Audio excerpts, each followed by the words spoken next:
pedestal is one of the worst things you can do for yourself, because we are all humans, but we all have flaws. When it comes to imposter syndrome, I refuse to even feed myself that term, because I've been in enough rooms and in enough conferences and in enough board meetings to actually see, I know what an imposter is now. And that's not me. I know it's not me. What do you think an imposter is? I mean, imposter by definition is someone who outwardly shows one thing, but inside is completely different. At the end of the day, it's your life. And if you're not making steps towards building the life you want to live, then you're just living someone else's life and you're gonna be miserable no matter what. Forget what I'm doing. I mean, you can use it as inspiration, sure, but I can't tell you what's gonna make you happy. Money unlocks opportunity, power, freedom. Like, if you live in America, we live in a capitalist society. You don't have a choice. I'm sorry. Like, you can, and I'm not saying don't fight the good fight and try to make things better. Yes, I'm not saying just accept it for what it is. No, you can do both, because you don't have another option. Otherwise, you will stay trapped forever. Hi, Upasana. We are so excited to have you as a guest on the Working Woman podcast. You are an example of everything that this podcast actually covers, which is women who can do it all. So, women who's a product leader at CNN. She's a new mom. She throws career showers. She doesn't let mom guilt hold her back. She converts mom guilt into mom glow. You're an angel investor. You enable women to achieve financial freedom and you share those hacks. You do so much. Your page creates so much value. And we want to spend a lot of time talking about how Upasana became Upasana today. How does that sound? That sounds great. Thank you, Priya. And thank you for the very, very generous introduction. I'm very excited to dive into this conversation with you today. And Upasana, before we begin, I know I tried my best looking up everything about you. And since I followed your journey a while, it was quite simple to know and understand and connect with you. But I would love for you to introduce yourself, and I want to give you that opportunity to do that. So if you want to tell a little bit about yourself, that would be amazing. That sounds good. I'm based in Austin. I lived in Austin for the last 10 years. And I live here with my husband, my newborn daughter, and our pup, Mortimer. As you mentioned, I'm a product leader at CNN. I work on the core platform team. So my customers are actually our journalists, which is a very, very awesome experience. In addition to, my 9 to 5, I do some other things, like I love writing. So I do writing in lots of different capacities. I started freelancing for CNN. I'm working on a book proposal. Those are kind of like my two big priorities right now. And last year was the first year I delved into angel investing. So I am very much a newbie and I'm learning as I go, but it's a really exciting um, kind of a place to be, because it's been a financial goal I was striving for, to be able to help women in this very different financial capacity. And as we know, the struggle is real with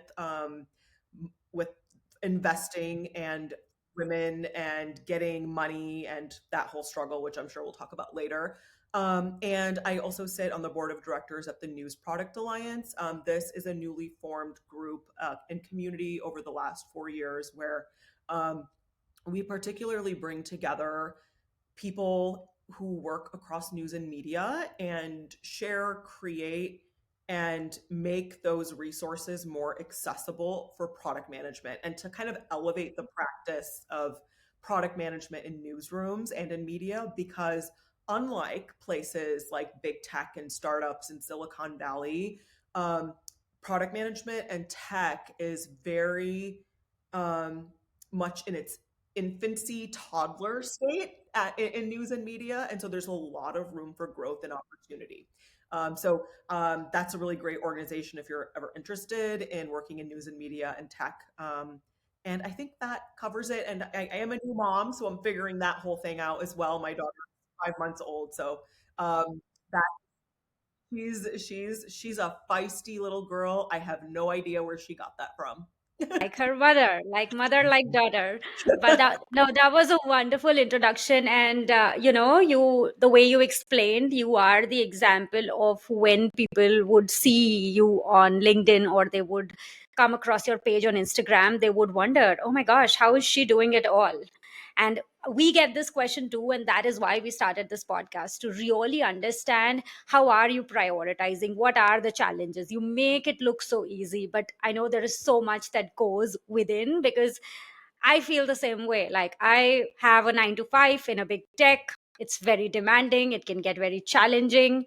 I am the person who likes to know my taxes, I like to know my numbers. That is not something in our culture that women are generally comfortable with. It's usually their fathers or their husbands or someone else who's taking care of it. So really owning your finances. I'm personally on the board of a nonprofit organization, and the number of challenges it comes with is something we don't talk about. Like, we haven't broken the barrier for women to even enter these boards. People don't even know how to get started. So there are so many things you're doing.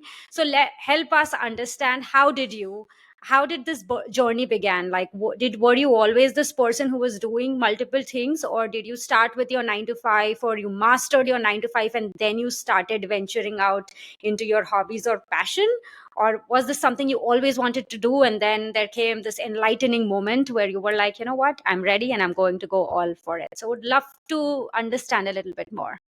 I think it's a combination of all of the things, except I definitely was not always like this. As a child, as a teenager and and teenager, so my childhood, I was very much painfully shy, introverted, typical nerd, even with the big clunky glasses. Like, I was the teacher's pet, like there, like, and I loved school. And I one thing that has been consistent though is that I have always been very curious, and I've always loved learning, and I've always had a lot of different interests and passions. And that's something that has been there since day one. And that's something I'm also grateful that, like, my parents also helped encourage and pull out of me too, as much as they could. And same with my teachers. And then, when I started my career, I did not work. I graduated with a degree in biomedical sciences, and I had no idea what I wanted to do. I just thought, well, I guess I'll go get a degree in science, and I don't know, maybe go to medical school, maybe go do some research somewhere, because science was one of the subjects that I loved. And so I um, started, my first job was actually as a clinical research assistant in breast cancer, actually, at a hospital outside of Detroit, because I was born and raised in Michigan. And so I did, and then I worked at a pharmaceutical company and did some clinical research there as well, at a very low level, assistant. And I realized that, very quickly, that in order to move forward and be able to progress in this field, the only way I would be able to do it is to pursue further formal education. And that is not something I wanted to do.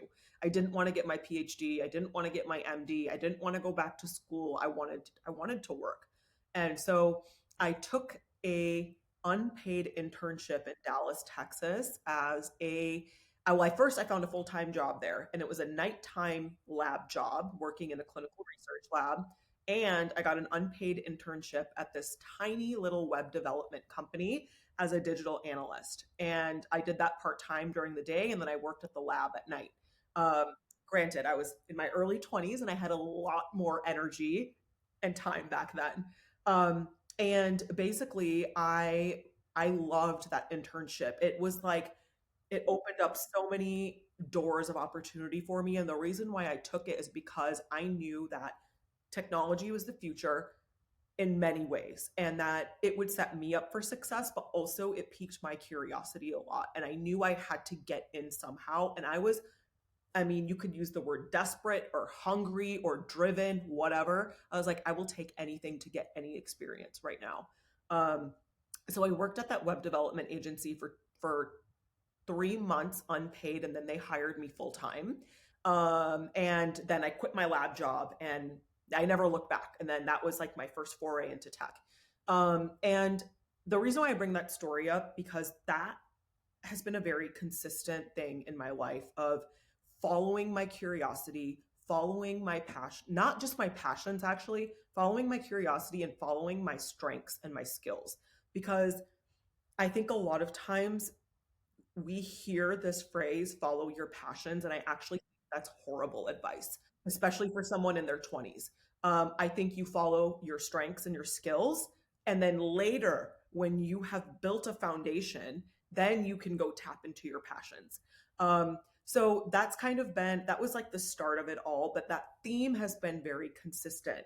And what, like you mentioned earlier, Priya, you were like, how do you do it all? I I don't know why women always get that question. Like, how do you like it's some magnificent feat that I can, do these things. And it is to some capacity, but also everything, doing it all looks very different for me than it does for you or the next person.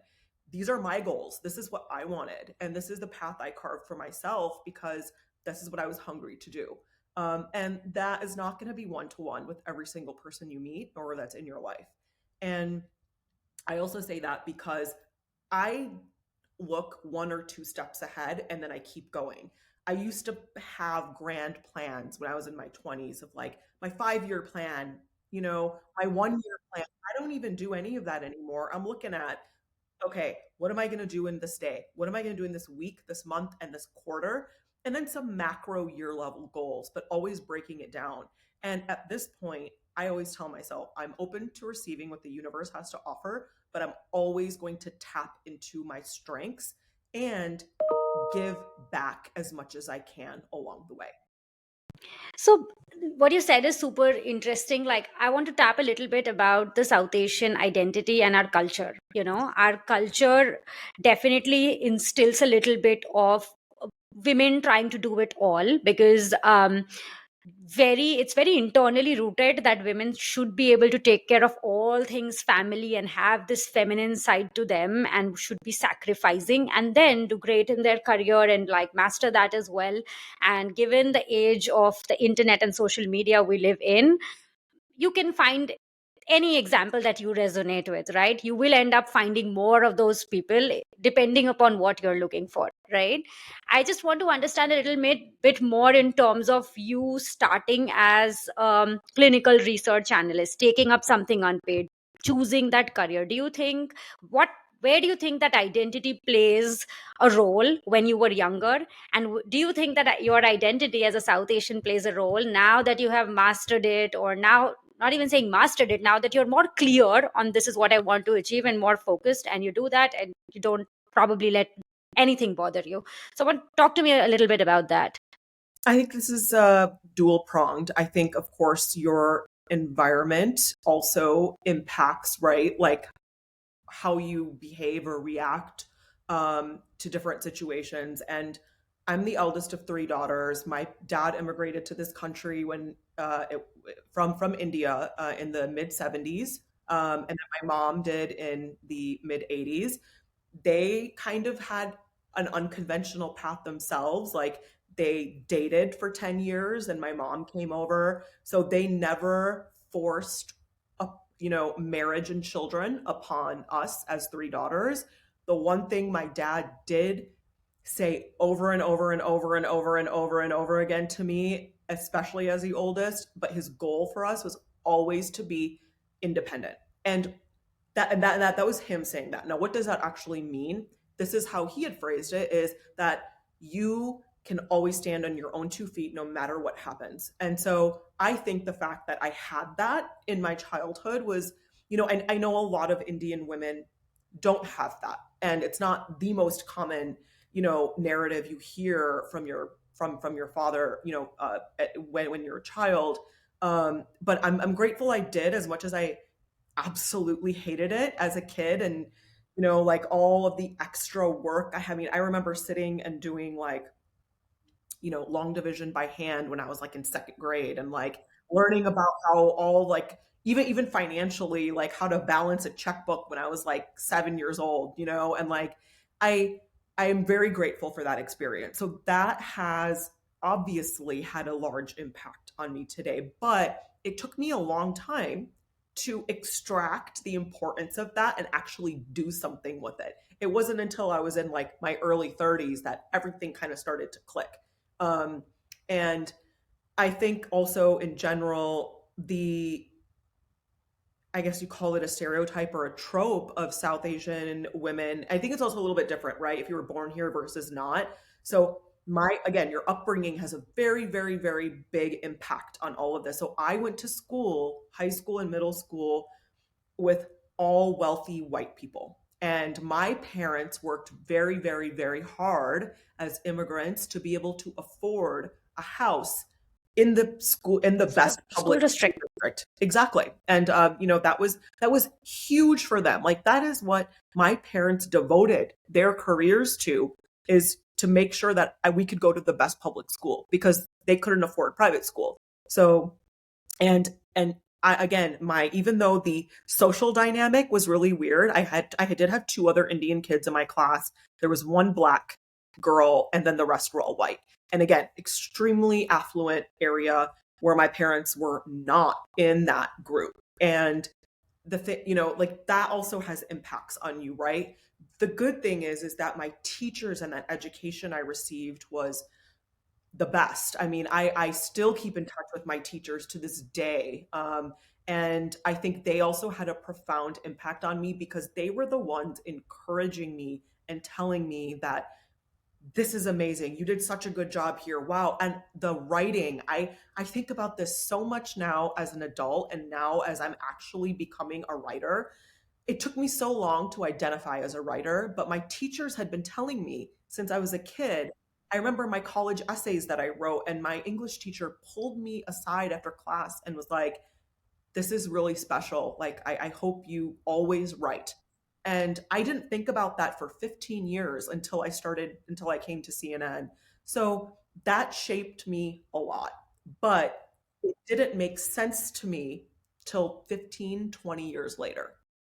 No, there's so much that we just got out of this, right? Like you are a curious person, you followed your curiosity, you had a supportive family, parents, you found your cheerleaders and teachers. Sometimes it's important to understand those cues. And for anyone who is listening, it's important for you to find those people. Sometimes you might not have the most supportive family, or you might not have those examples around you, but use the resources to kind of find what you're looking for. And like right now, the world is a beautiful place. You can look up whatever you want, and nothing should actually stop you from achieving your dreams. So I do want to like talk a little bit more about you pursuing writing now when you're thinking about it. But let's double click into the moment when, say, you are at CNN and you have your 9 to 5, and you're starting to now think about other things.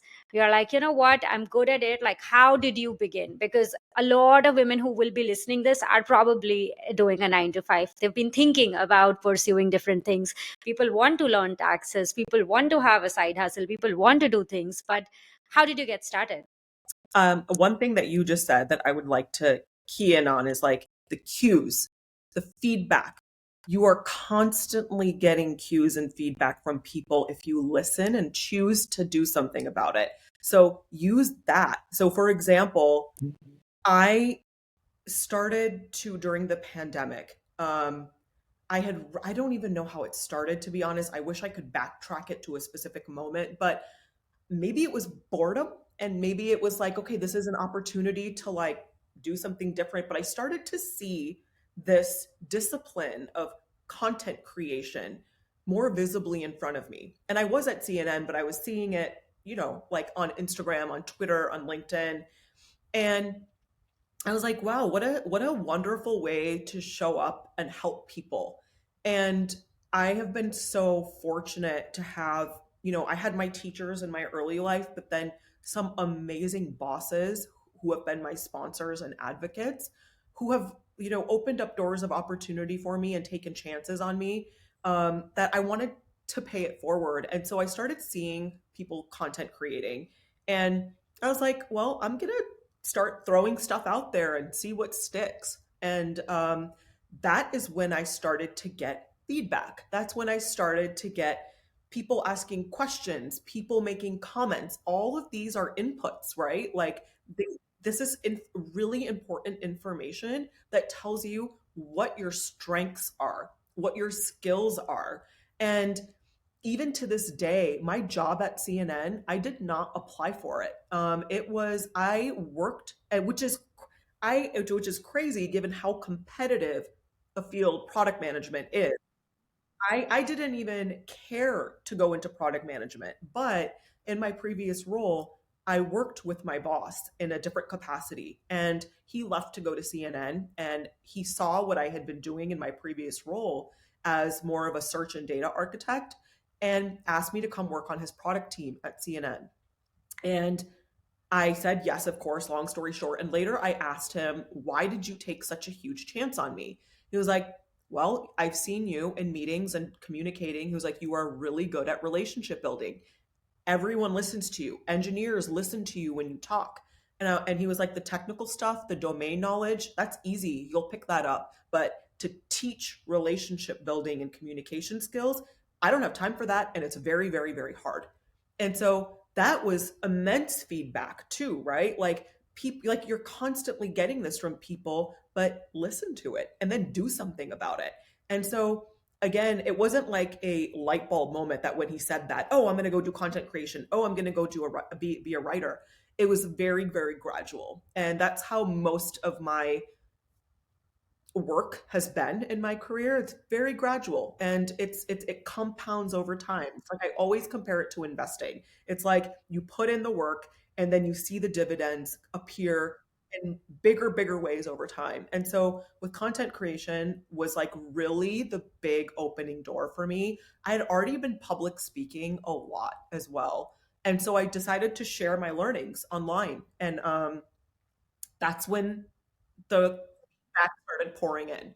And I knew though that it's not something I wanted to make a career out of. I didn't want to, I wanted to do it for fun. I wanted to do it because I wanted to do it. I didn't want to put parameters around it. And to each their own. I think it is an amazing, yeah, absolutely. I mean, you guys do it extremely well too. And so I just wanted to use it as a place to give back. I felt very fortunate and, it's just like pay it forward.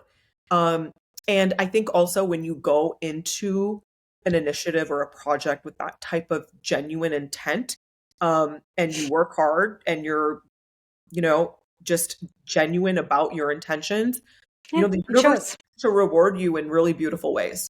It shows. And what you said is so true because I was just, as you were explaining and you mentioned content creation as a discipline, it truly is because it's, when we started, our intent was again not to do that. Like something terrible happened with our visa journey and there was no information. And we started because we were like, this is what you can do. And we figured it out. And here it is how it goes. And then you pick up those cues and then figure out. And we're like, oh, we like doing this. We could probably like try it out. It's a creative outlet and you find that. So we want to talk about that a little more bit more from your lens as well. Like I mentioned, you mentioned that you were not this confident but a timid nerd who was growing up. And however, you're very comfortable on stage. If anyone sees you create content, they would not understand how you made that journey. So tell me a little bit about that journey. Tell me a little bit more about the fact that you moved to CNN, you made a great relationship, you came in, and then how did you start branching out into all of these other things that you also are passionate about? I think this is an extension of feedback. So there are two paths to take when you receive feedback. You go take action and go do something, or you do nothing. So the beautiful thing Mm. about like this is the prerequisite to confidence building is when you get feedback, you immediately take action and implement that feedback and you fail. But guess what? Failure gives you even better feedback. And if you don't ever fail, you don't ever become confident. Like it is the prerequisite to confidence. It's because you learn from those experiences. If you do nothing, you will never be confident. If you get feedback and it stifles you or it stalls you or it takes you too long to do something, I mean, that time to action is directly related to your level of confidence. And the more you do it, the more you act upon feedback, the more you try, the more you fail, the more feedback you get, the more confident you become. Like, I think it is a very simple order of operations. Like, it's a lot of times, especially in this day and age of information overload, we feel like we are taking action if we read something, if we listen to a podcast, if we take a course.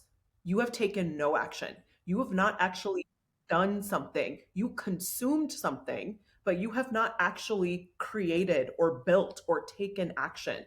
And that, I think, is a very, very big differentiator between confident people and the ones who are not. Is I don't spend, like, people ask me all the time, what's your favorite podcast? I'm like, I don't listen to podcasts. I go on them, but I don't listen to them. Sorry, not sorry. Ah, I said the same thing to Lenny Rachitsky when I was on his podcast. I was like, I'll listen to this one, but like I'm not, and that is not to say don't listen to podcasts. That's not the key takeaway here. The key takeaway is if you listen to a podcast, what are you doing what? afterwards? What's your key takeaway? What's your follow-up action? And that is like that is directly related to the level of confidence you have. So everything you're saying, you're very intentional, right, about the content you're consuming or the actions that you're taking. Where do you think this intention comes from? Is it something you developed this after you started feeling a little more comfortable in your career, or you had like mentors or bosses, or you were doing really well in your 9 to 5 and you started feeling that? Like, how did you become so intentional?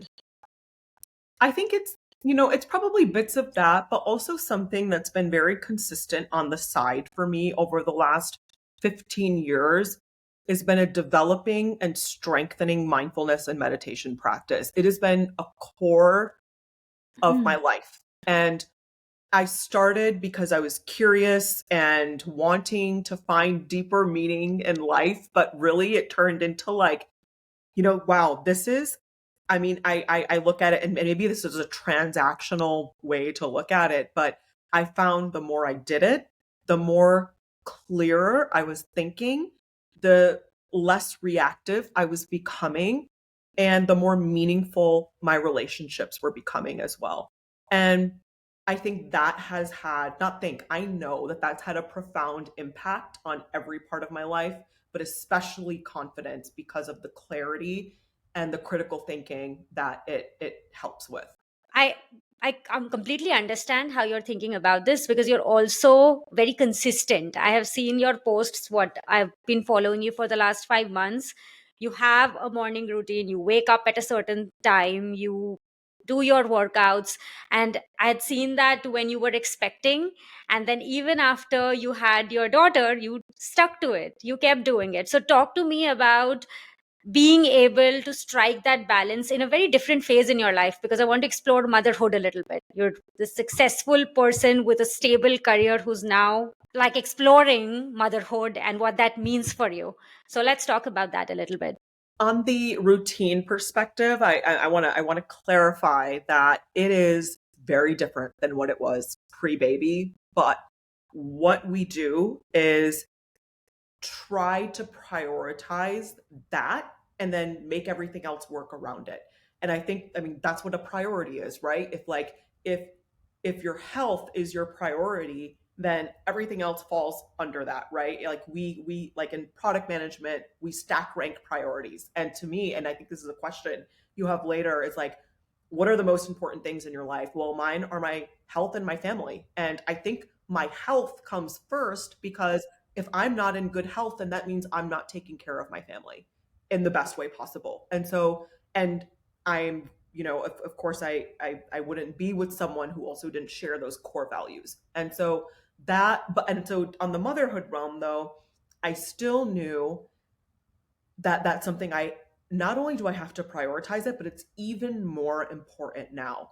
And I will say, postpartum is brutal. Like, it is not easy. It is not, like I was saying earlier, it is simple, but it is not easy. And it's exhausting. You're physically recovering. And I had a pretty traumatic delivery and an emergency C-section, which required extensive recovery. I couldn't walk, and I had to wait 8 weeks before I was cleared for any sort of physical activity. And that really messed with my mental health because for me and for everyone, your mental and physical health are inextricably linked. They are intertwined. One will always impact the other. And when I did not have that for those 2 months, I was an absolute train wreck. But I knew that I had to take that time to rest and to heal.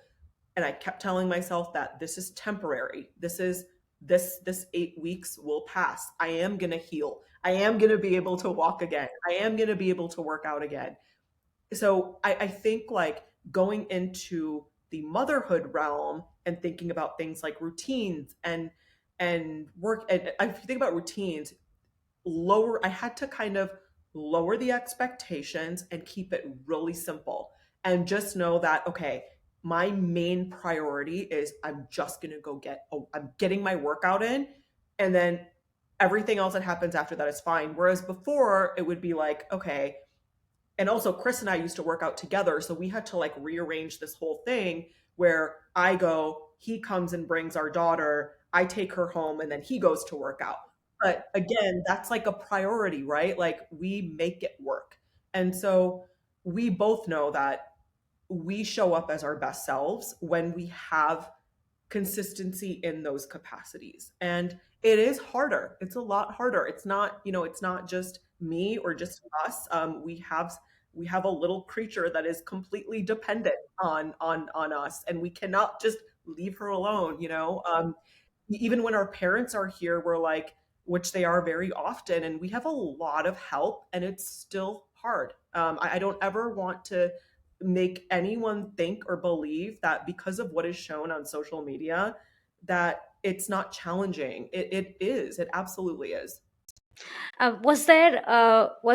put it beautifully. Was there a moment like after having your daughter where you were like, I have to like really prioritize all the other things that I am doing? Or was there a time where you're like, I want to give up on a couple of things, or I don't think I can manage it all? Did you ever battle that feeling? I did not use the words give up. And one thing I knew going into pregnancy and knowing that I was going to have a daughter was being fiercely intentional about the words I use to speak to myself because I don't want any of that energy to touch her. And including things like guilt, um, losing myself, like all of these, like, you know, narratives that have been normalized around motherhood. I refused to accept them, but that doesn't mean things weren't hard. I decided to translate them into something positive instead. So I had 5 months of maternity leave, which I'm very, very grateful for. In this country, that is a lot, Yeah, and it's very very good. lucky to have that. Yeah. Absolutely. And my husband did not. He had 8 weeks. But even then, he works in medicine, and like that is a lot of paternity leave for anyone in the medical field. So I told myself going into the first 2 months, I was like, I have no goals, no expectations. I'm gonna just let things be. I have no plans. I know intellectually, like like I had a great medical team. They gave me all of the information I needed, even after a really rough delivery, that, it's going to take some time and you need to focus on rest. And that's it. And that's hard to do when you're in pain and you're pumping and you're breastfeeding and all this stuff. But um, I kept telling myself that. I was like, in order to come out of this in my, and in order to come out of this in the best way possible, I have to focus on resting and nothing else matters. And Chris, of course, reinforcing that and, being there to like handle the night shift so I could sleep. And like I slept and just laid and rested a lot. And like that was, so I went in with no expectations because I didn't know. I was wandering into the unknown. If you have expectations Yeah. for bound to be disappointed. It is the root cause of misery, especially when you become a parent. No, that's very interesting to hear, because, like you said, I think the perspectives are very different in terms of how they are spoken about. Work-life balance, for example, for a mom is a very loosely thrown term, Yeah. and what that looks like for everyone. So, my question to you would be: would you say that you have figured out your perfect work-life balance? Because I feel I need to ask you that. And what does that mean for someone? And I meet a lot of women who are like, after becoming a mom, are really struggling to like find themselves, to find that work life balance. Like, do you have any tips for them? Oh man, I always get nervous answering these questions because I'm like, oh, I'm only 5 months into being a mom. Like, what do I know? But here's what I do know in this little bit of time that I've been a mother is that I thought and people told me that, oh, stuff at work and your career, like you'll get less passionate about it or like you'll still care about it, but like you won't have the same ambition around it. And I see the opposite in me. I feel like it has lit an entirely different fire for me. And here's how it has is it I prided myself on being a very organized, efficient, high functioning especially like I'm a product manager inside and out. Like I've been like this my whole life. I just didn't know I could ever do a job that let me do this. And it's like a perfect fit. But like going back to your question, how do you find balance? I hate that word because again, it's been so misconstrued. I think of it as harmony. How can you find harmony? Because everyone's priorities are different. Just because I have these ambitious career goals and outside of work goals and health goals and money goals does not mean they work for you. It doesn't mean they work for the next person. You have to sit down, look in the mirror, and ask yourself, honestly, what type of life do you want to live? When you're 40 years old, where do you see yourself sitting? What do you see yourself doing? Visualize it and write it down because when I'm 40, which is actually only a year and a half away, I I have a very clear picture of like, and it's not like what tasks are you doing? What goals are you achieving? Think about how you want to feel. You see around you, right? Like take the checklists away and think about like, I mean, to me, it's always about groundedness and peace. That to me is success. And I actually asked that in my on my Instagram broadcast channel the other day because I realized I use the word success a lot, but I'm like, oh, wait, my definition of success is so different now than what it was. And I'm curious what other people's is. And mine is peace. Like that is success to me.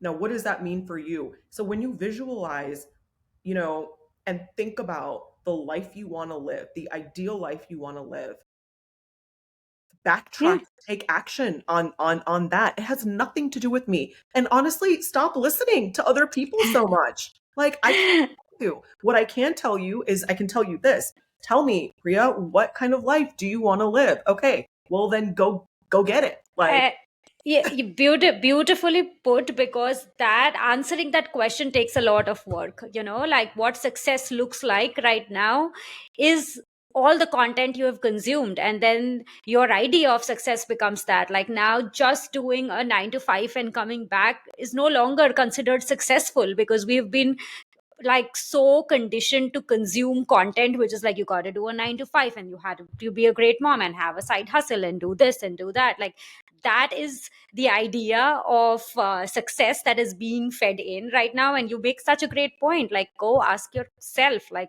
is that the life you want to lead? And I have some friends who are the happiest people in the world because they have that clarity. They are extremely clear that this is what gives me joy and this is what I'm going to be doing. absolutely. And Let me uh, so I just want to add on to that too, is like again, like I have a love-hate relationship with social media. I say it all the time. I love it because it brings me amazing connections, people like you, friends that I connections who have become great great friends. Like friends. It's a wonderful space if you use it intentionally, but the worst thing about it is the mirage that it Ugh. creates.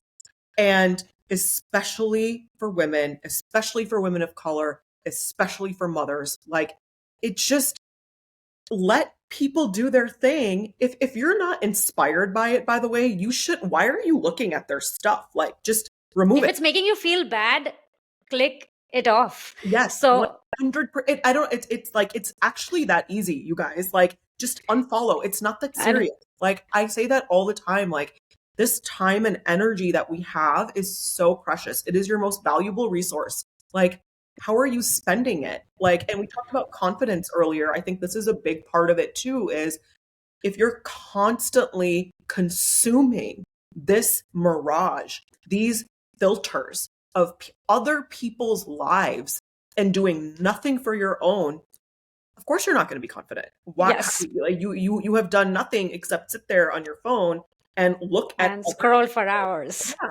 And looking at their highlight reel and Yeah. go make yours instead in real life. And like I think for Indian women, especially and South Asian women, it is harder. Like, and for women of color, period, right? Like, we have a different set of narratives and And expectations conditioning. Yeah. that we've had to learn and unlearn and relearn and undo. And at the end of the day, I don't know, none of it matters. Just ask yourself what you want. And your parents aren't going to be here forever. Your boss isn't going to be here forever in your life. Like at the end of the day, it's you and then maybe your partner if you have one and your children, they're going to move on too. So at the end of the day, when you are 80 So, years old, it's just you. So yeah. make sure you are doing things to make I always like think about make 80-year-old you proud and your younger self proud.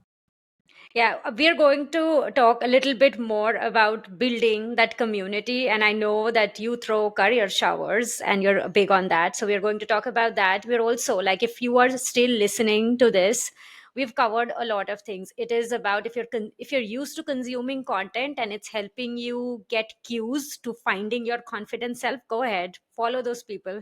But if you're only following those people and it's making you feel bad about your life, then it's time to reevaluate if you got to add other things to the mix so that your idea of success is not getting skewed. You said it wonderfully, and we will talk a little bit about community building. But before that, we are going to do a little bit of a rapid fire to understand what do you like, what do you not like. So, in true rapid fire sense, the first word that comes to your mind, say it.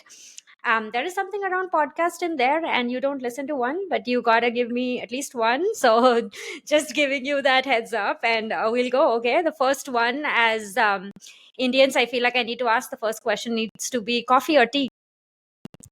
Coffee. But I love chai. I love my mom's chai too, but Oh, it's I am a usually chai person. Hardcore. Fame or money? money. I love that. We're going to talk about that. The most important thing in your life. Most important thing, my family, Thing. The most important person in your life. myself, Mountains or beaches? mountains. Your favorite movie? I really don't have one. There's way too many. Like I can't even no, I can't. I don't What did you watch recently? What did you watch recently? what did I watch recently? Barbie was good. Hmm, that's a good one. What's your regular? Are you a Starbucks person? What is your regular coffee order? How do you like it? So in Austin, we frown upon Starbucks because we are craft coffee snobs here. Of Uh, course, of I will course. if I was forced to go to Starbucks, the thing I would get is like the shaken espresso drink with That's my oat milk. favorite. It's really good. My sister just introduced me to it, and I was very impressed. I do the shaken espresso as well. In fact, most of the coffee chains now I ask for it, and I'll do it with either a little bit of sweet cream or oat milk or almond, depending upon what I'm in the mood for. It's a good one. Nice. We'll do your favorite book, considering you love writing. Matilda. Nice, good one. What is your motto in life? I have everything I need. I am everything I need. Give me one word that describes Upasana. Curious. Your favorite TV series? The Office. Oh, that's my favorite too. See? It's the best. Like That's the one thing I can watch and repeat, I feel. all the time. It's like my comfort show too, you know, the one that Yeah, you just put on it's in the true. background. Yeah, I love it. Yeah. I know it's very Who's, problematic now, but I don't care. oh my gosh, who's your favorite character? I feel like I need to ask you that. Oh no, I mean Michael Scott is just epic. Like there's no character. And like it's just like Steve Carell's acting as Michael Scott, the way that So, he's able to like make you feel so uncomfortable sometimes, like that is like top tier acting. I mean, he is the true example of be who you are and don't care about anything. Like So he's true. inappropriate, he's goofy, he can be whatever, and he could not care. So And he's still beloved, you know? yeah, Like and he's still liked because I think if you can truly be yourself, there is no way that someone will not like you, and if they don't, then probably you don't need to be around them. exactly. Exactly. Um, who do you text with the most? I would say probably I guess Chris, yeah, my husband. Okay. And this will be the last one. You have to put it in order of importance: success, money, career, health, family. So we talked about this. We talked about two of It's them. a So little bit. I think it would be health and family, money, career. Was it success? Success. Yeah, because I think success is the Def- byproduct of all of those of things. all of this. No, that's a good one. That was a great rapid fire segment, and I feel like listeners get to know a little bit more about you. I'm also a mountains person, so I love that. I don't know why I thought you would be saying a beach. I thought of you as I love beaches too, but mountains bring. I love hiking, and a lot of the vacations and trips and travel that I do is around picking like a national park or like a hiking trip and like an activity oriented. Yes. yeah. And I Love don't that. get me wrong, I love laying on the beach and doing nothing too, but mountains inspire me. What is your favorite national park? I think in the United States so far, it would have to be Denali in Alaska. I went there for my birthday 2 years ago, and it was magical. I would say internationally, my favorite hiking trip has been to Patagonia in Chile. I did that 5 years ago with one of my good friends from college. Love. That was magical. I feel like Denali is still on my list. I haven't been there. So I need to like do that. But last year I did Machu Picchu. Nice. And beautiful, like highly recommend. So I can't even imagine what Chile would be like. It is like a whole like, I mean, it is like you feel like you're on a different planet, you know? planet. It's like, yeah. Okay. We are going to come back to building community. Okay. A lot of the listeners, like we discussed, either you are born here or you have moved here. Building a community really helps you find or surround yourself with people who you would end up becoming a part of. Like it's true when they say that the 5 people you spend the most amount of time with are the people you end up becoming. So talk to me a little bit about building a community. Talk to me a little bit about how you started thinking about throwing these career showers. What led to it? Are you pursuing that still? What is the feedback you've been getting? And how do women find other women who they want to be around? I was just having this. I love this conversation of community because it's very new to me. I never really cared to prioritize it. And I was just talking about this morning with this group of women I gather with. We call it our brain trust breakfast that we do every 3 weeks. And we were talking about the same thing this morning. And I would say there's so many facets to this. I want to start from like the career perspective first and just kind of set the tone with like, you know, we think of sometimes we hear the word networking and we think of connecting with people to get something. And I think that is the opposite of community. Audiences, networking, all of that to me is transactional. You are coming in expecting something in return. And I think with community is relational. It is about giving and supporting. And when you go in, I mean, to a event or a group or have that mindset, that is truly how you cultivate community. And this is also why I think there is a lot of bullshit on social media about this is my community. It's not a community if you're like selling stuff to someone. That's an audience. And by the way, that's fine. There's nothing wrong with that. But a true community are people who gather to support one another. And they don't expect, you I did this for you, so you did this for so now you do this for me. It's not transactional. So I just wanted to put that out there. The other thing that I've come across a lot, given the job market, right, in the past year, 2 years now, with constant layoffs, a erratic job market, macroeconomic factors playing into all of this out of our control, is of course people are looking to network and find jobs, but the best way to network and the best way to build relationships and to build a community is when you don't need anything, because it is so much, the intention comes across as much more genuine, because it is, because you're not looking in to get anything in return. And that doesn't mean be a doormat and just give, like you're not a nonprofit charity, right? But also being intentional around that. So I just wanted to kind of put those things out there, because these are very real time issues happening in our world, and we're talking about work.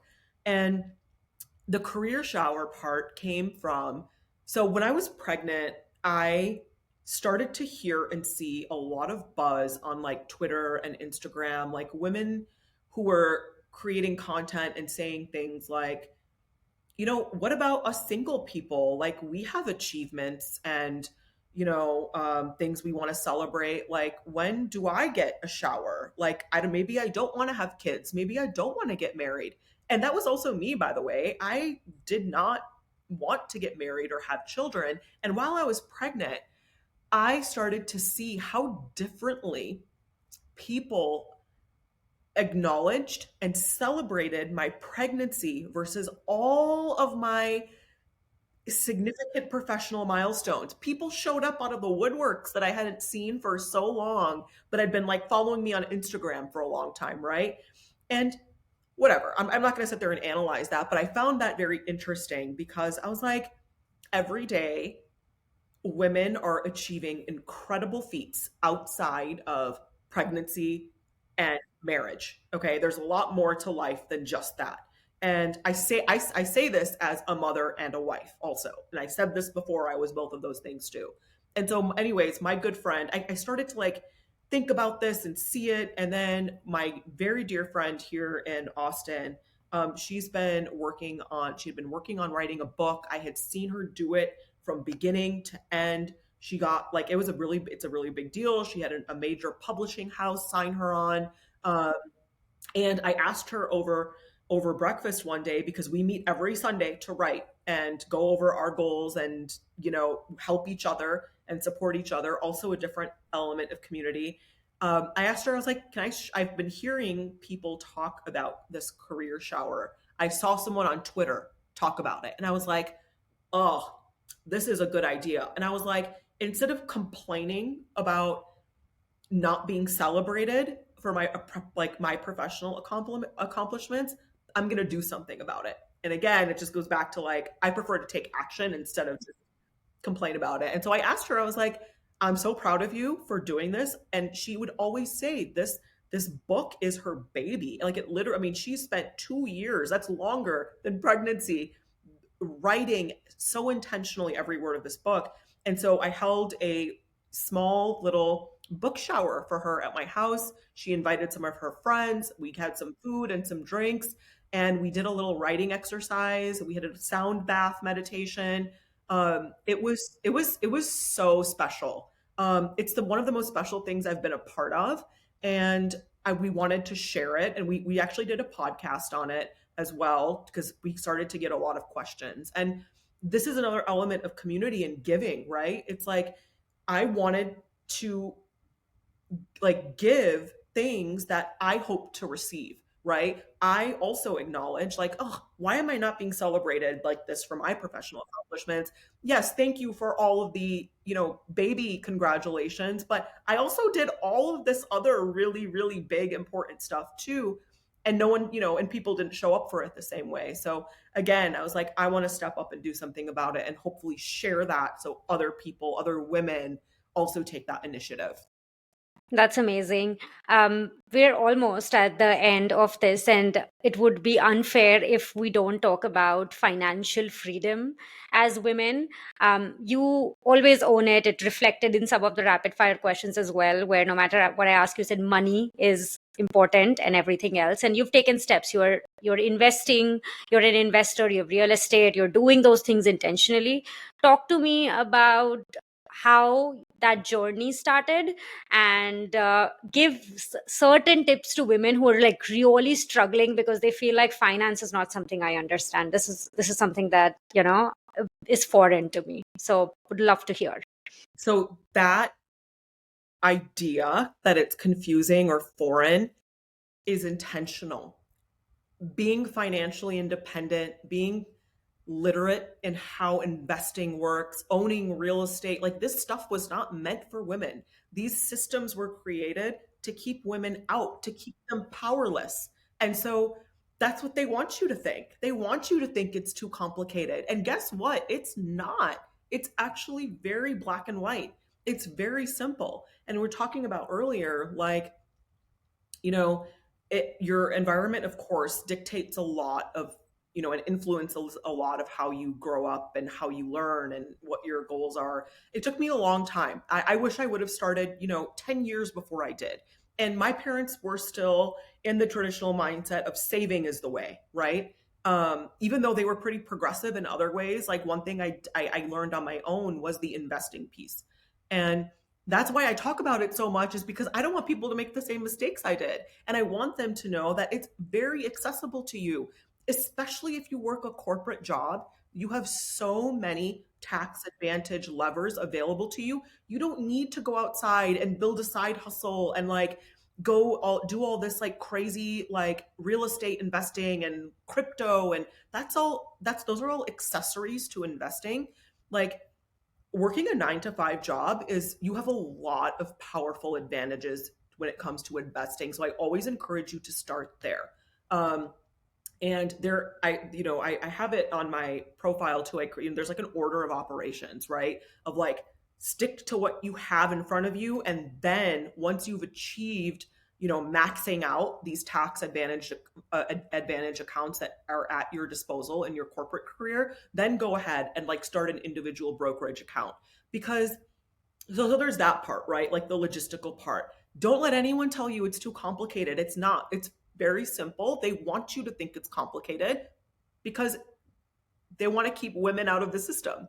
And that's how it was built. It truly was built. Women couldn't have a checking account until the early 1900s. Like, this is not it's a systemic scam, honestly. But like, also now, this information, these resources are available to literally everyone, whether you work a corporate career or not.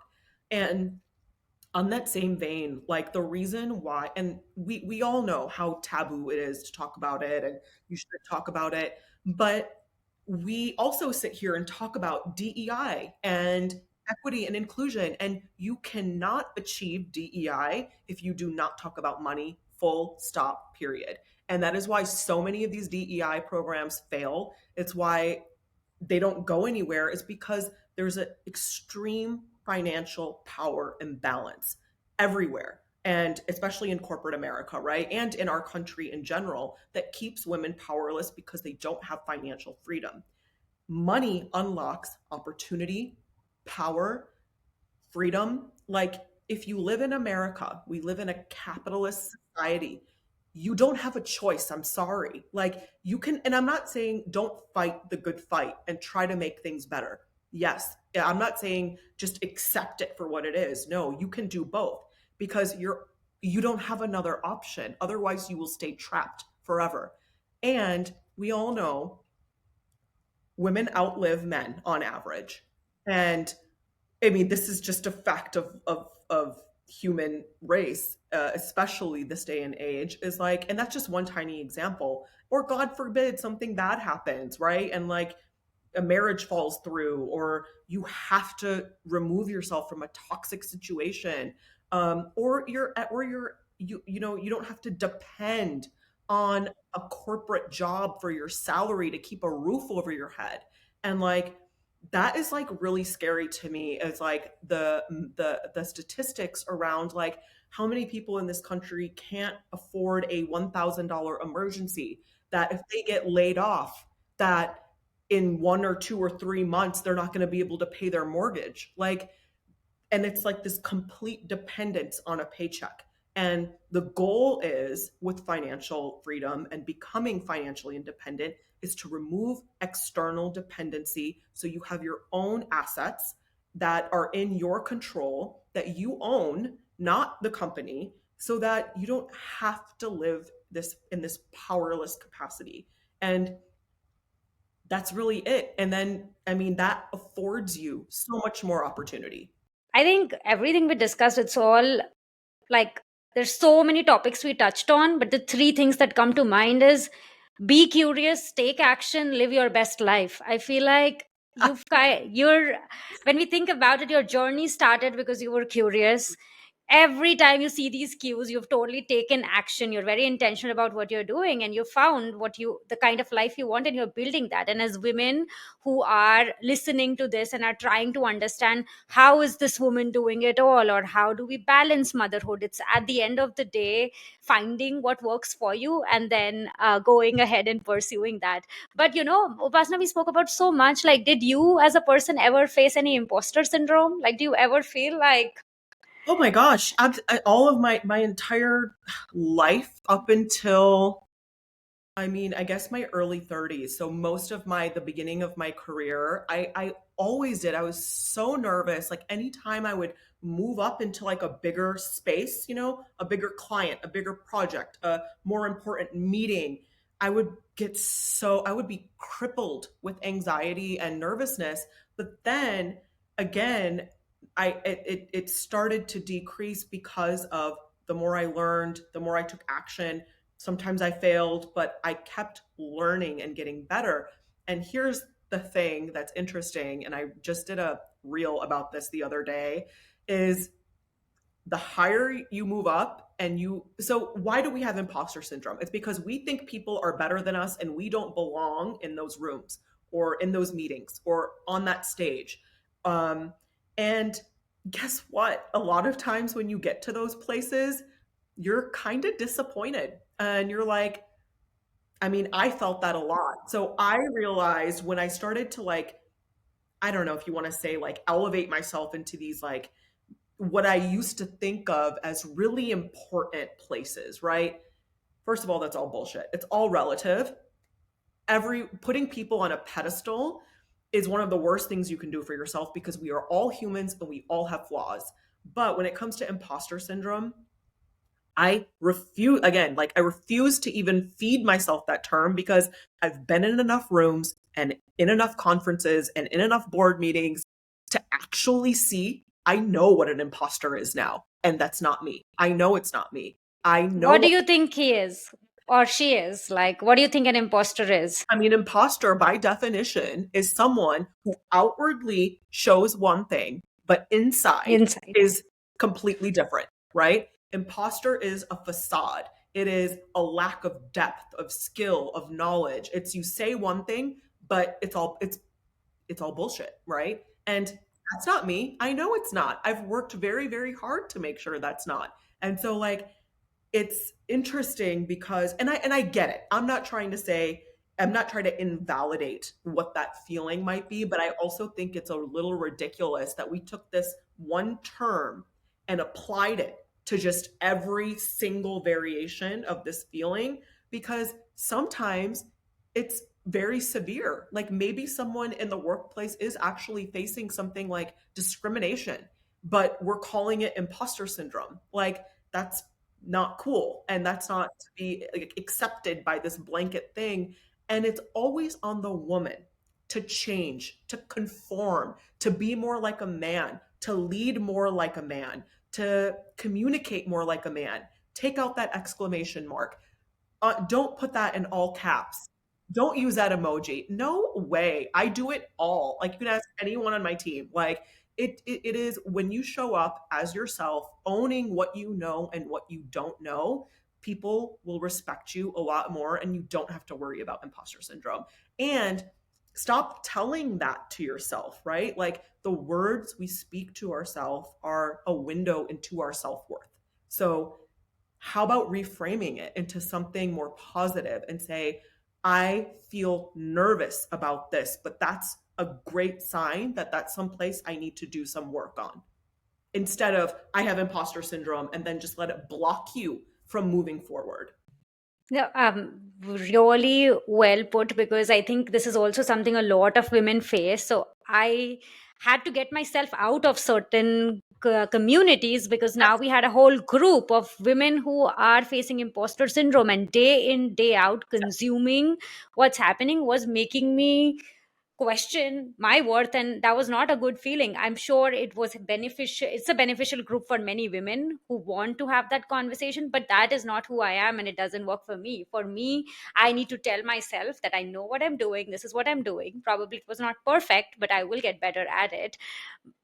So I feel what you said was just so beautifully articulated, that if you are someone who are dealing with it, try to find the cause, try to understand what is making you feel that, and then do something about it. Like, find ways to kind of combat it, versus just always going back to the next action that I take, and then I feel that, gosh, like, will someone find out? I don't know. How would they? Because you exactly know what you're doing. Yep. Like, there is nothing to Also, find out. if you don't know, then you should say that and say, I don't know this. I would love to learn more. I say that all the time.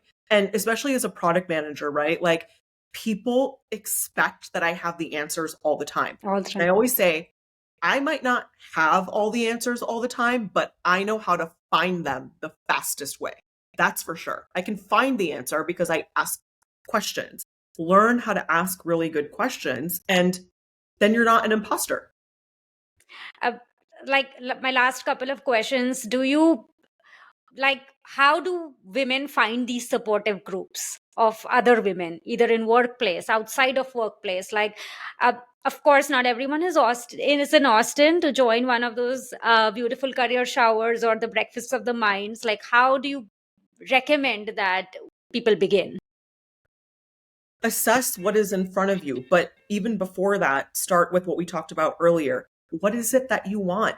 Priya, you just said you were part of that group, right? And I've done the same thing where you show up and you realize, wait a minute, this actually isn't for me. But you identified that. So you need to know what is it that you want. Not only that, what do you bring to the table? Because a relationship has to be mutually enriching. You have to know what your value proposition is. And I mean, I don't think there's anything wrong with that. I don't think of that as transactional. I think of it as a fulfilling relationship is this, whether it's romantic or friend or work, anything. A fulfilling relationship is two people who support each other, who lift each other up, who can offer, who could be a sounding board for different things, right? What are skills that complement? And so you have to know what you bring to the table.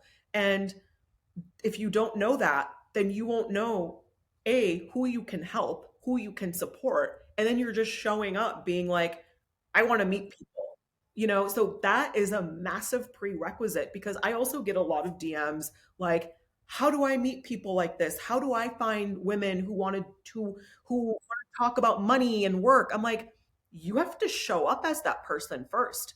How am I going to know you want to do that if you don't say it? You have to communicate these things somehow. So that's step one. And also maybe that's not what you want to talk about. Maybe you need a group, like maybe you're feeling like you're a new mother and like you don't have any friends who are moms and like you just really need some support in this new journey, right? Like you have to go seek it out and like find like identify the gap, identify what it is that you need for yourself, and then build those relationships around Okay. that, knowing what you can bring to the table. And you have to genuinely and intentionally engage. This is a perfect example. When you messaged me, and I am admittedly, because I don't take Instagram, my content creation very like seriously. Like because I do it for fun. No one would think that. No one would think that. If you don't go, if you haven't seen Upasana's page, I highly recommend go follow her. I shouldn't say I don't take it seriously because every piece of content I put out, I do take that seriously and I do it with a lot of intention. But I mean, like, it's not like a business. I'm really bad Yeah. at aging. Like, I don't really, like, sometimes I post and I just get off and like, anyways. But I wanted to use you as an example of you messaged me. You gave me a lot of context and detail, which is so important when you are reaching out to someone, because I cannot tell you the volume of DMs I get where people are just like, "Hi, how's it going?" Or, Hi, I "Hi, need this. hi, I need this. Hi, can you teach me about money? Can you I'm like, and Hi, can I get a referral? And I like sometimes I hear you because I sometimes come on my stories and I will be very open about the fact that these are examples of how you should not be reaching out. yeah. I mean, and the funny thing is, I talk about it too, and people still do it. But like, you reached out, you gave context, you told me you'd been following me for a while.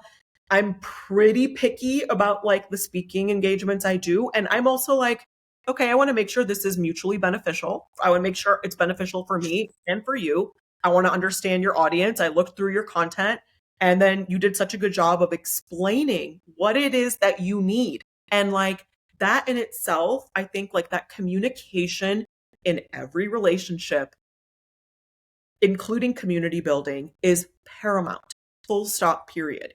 You have to learn how to communicate mindfully. Like, mindful communication to me is like the core of a enriching human experience.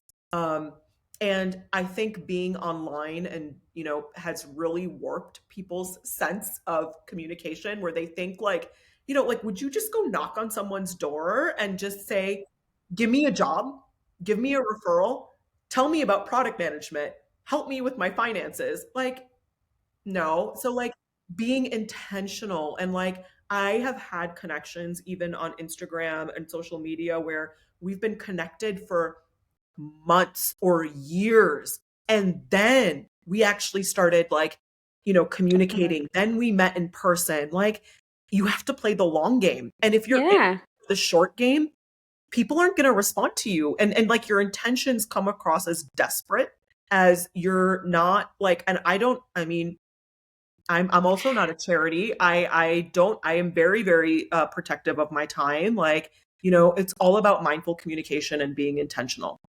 No, I think the only little piece where I would add a little more color is if you want to be need something in the short term, identify what you bring to the table. Like, just be clear with the fact that this is what I bring to the table and this is how it will be a good use of time. But I mean, as much as we are having all these conversations about striking work life balance, balancing motherhood, doing these things, investing, my big piece of my big takeaway or advice to anyone who's listening is like, you have to put in the work. No one else is going to put in the work for you, and you can think it's easy, you can think it's difficult, but even an outreach, a message, building the next thing, it requires putting in the work, and there is no shortcut to success. And I feel like social media makes it seem like, oh, it's just putting one piece of content, how bad it is. Like, no, try to do it. Try to put one piece of content out even for a week and be consistent and do it for 52 and then tell me, yes, it's a breeze. I will like, I think we gotta be real in understanding the amount of work people are putting in, and what the kind of, are you ready for that kind of commitment at the end of the day? Because yes, like, if you are You doing 7 things as a mom, I'm sure you're committed to it, like showing up at 5 a.m. every morning for your health, taking and spending time with your daughter, in probably like dabbling into angel investing when you've just become a mom. A lot of women who are like thinking, should I or should I not? You took the time to do it and you prioritized it. And you have to, again, I mean, it's full circle back to the beginning of our conversation. What do you You, want? Forget what I'm doing. I yeah. mean, you can use it as inspiration, sure, but I can't tell you what's going to make you happy. I can't tell you, like, I have, I mean, again, if you look on Instagram or social media, you see a grid and a highlight reel and filters. I mean, what's not there is 15 years of like hustling and grinding that you cannot see. I didn't get married until I was 36. I had a child when I was 38. Like, these are things that I want. Like, this is not, I'm not You going to challenged the norms, you did what you wanted to do at the time you thought was right. exactly. And so everyone's path is different. And it's like, if yes, you can use other people's paths as inspiration, but at the end of the day, it's your life. And if you're not making steps towards building the life you want to live, then why are like you're just living someone Where else's life and you're gonna be miserable no matter what. And it's I'm so glad so glad you said this, because that was one big reason of having you on the podcast, because we get DMs all the time asking, how are these women doing it all? They're like exploring motherhood and doing this, and there is definitely a need for a lot of women to understand the journey, and you were the perfect example of someone who could really talk about the amount of work you are putting in, the intentional, the action piece, like being curious, and you've identified that works for you. And probably after hearing this, a lot of women might identify that this is not everything that I want to do. I want to do probably something else, and that is the idea behind this podcast. Not like 5 ways to live the life Upasana is living. oh, No. I hate that.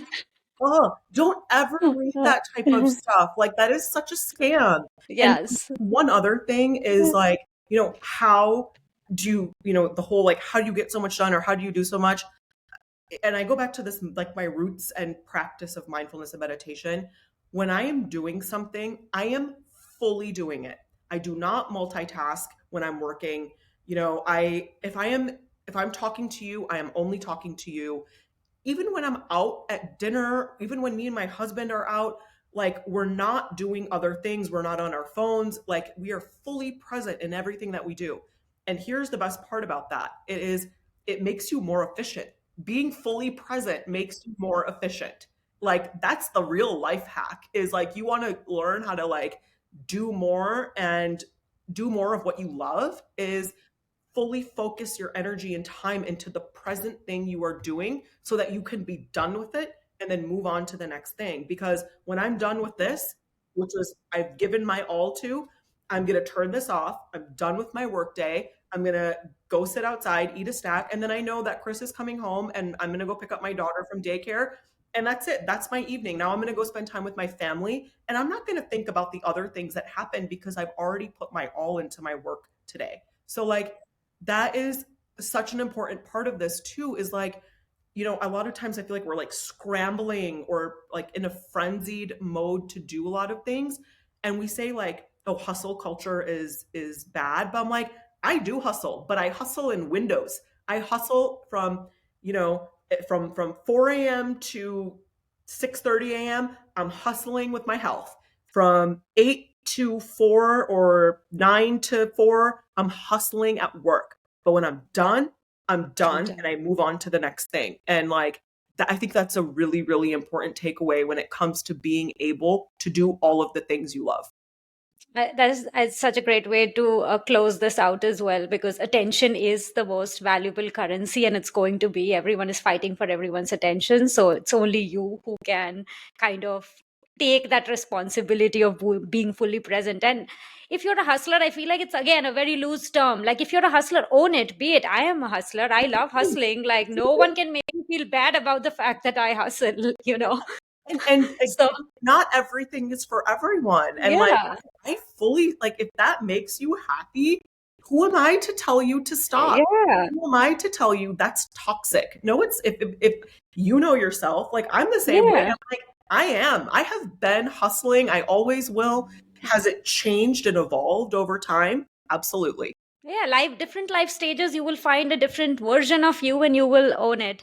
But Upasana, was such a great conversation. Last one, who's your role model? Because when a lot of people hear this podcast, you will probably be a lot of women's role models. So tell me, who's yours? I have a very new role model these days, and that is my daughter. It's a very different kind of inspiration. Like I mentioned earlier, I thought that I would dramatically change, or people say you lose parts of yourself when you become a mother. I feel like I'm becoming more and more of myself, because when I look at her, I see like my priorities in deeper clarity. I see my goals and ambitions in deeper clarity. And I see, the type of role model I want to be for her too. I see that reflected back to me. And I think that's really special, and it's very new. So she is it I currently. love that. That's such a beautiful thought. But this was such a great conversation, Upasana. I didn't feel like we were talking for the first time, you know? If for Absolutely. anyone who's listening to this podcast, we were talking for the first time today. But I love that. With that, I'll just stop recording.